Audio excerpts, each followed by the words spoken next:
Hey everyone, this is Simon Whiteman checking in from North Augusta, South Carolina, home of the Green Jackets and the San Francisco Giants organization.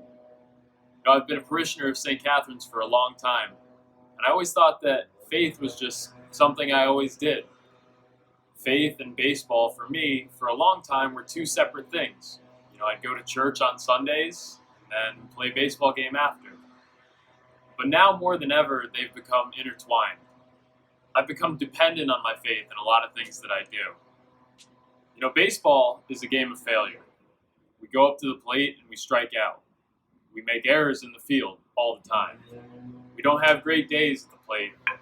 We might be not throwing strikes on the mound. Now imagine how unhappy I would be if I let all of these failures define me. If I just looked all the time at my statistics, and every day that I had an 0 for 4 day at the plate, a bad day in the field, I became a bad person. Imagine how unhappy that would make me. Just like sin, baseball, some days are worse than others. We fall into repetitive patterns and don't always get the best of ourselves. And that's why I've become so dependent on Christ in my relationship with Him. Because through Him, I choose to let my faith save me. I'm no longer dependent on the outcome of the game, but rather I'm defined by Christ's love for me. Every day that I go out on the field and ask for God's grace in my participation, I can allow my efforts to be an act of worship for Him.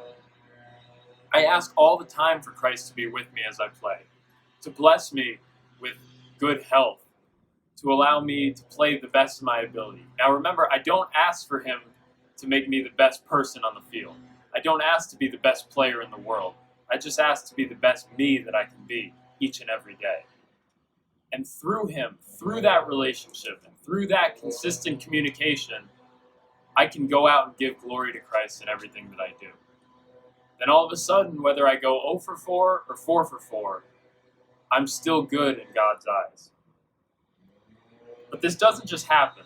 This sort of relationship is built over time and is cultivated through attending Mass regularly, going to reconciliation to acknowledge your sins, and attending religious education. Ever since I allowed Christ to direct my life, I've become a much happier person. It's through His grace that I can go out every day and enjoy the game that I play. Faith and baseball aren't two separate things for me anymore. They're one and the same. And my hope for all of you is that you receive that same grace, that same happiness through attending Mass and the wonderful religious education program here at St. Catherine's. Thank you guys for listening, and have an awesome